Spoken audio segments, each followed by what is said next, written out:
আমার বউ ছিল এক সময়, হ্যাঁ এক সময় আমার বউ ছিল, পরে ডিভোর্স দিয়ে দিছে। তো এখন আবার কাঁদতেছে কেন? কান্দাছে কেন জিগান? এই তুমি কান্দাছো কেন, কি হয়েছে?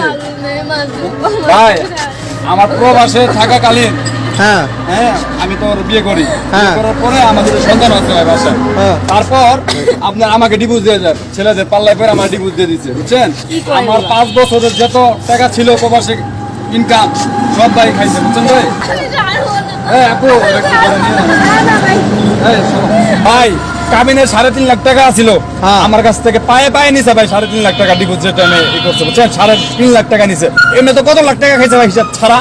আমি হ্যাঁ ওর ছেলে আরেকটা বিয়ে করছিলাম, কিন্তু ওকে তো সুখী হতে পারি না। ওই ছেলে মদ খায়, কাঁচা খায়, বাসায় এসে আমাকে মারধর করে। তো আমি কি করবো ভাই? এখন আমার পিছে কেন তুমি? মদ খাই, গাঁজা খাই। তুমি যাওয়ার আগে পরকিয়া করার আগে ওনার কথা চিন্তা করো নাই? তো ওই কি করছে ছেলেদের পাল্লাই বইরা, ছেলেদের নিয়ে কক্সবাজার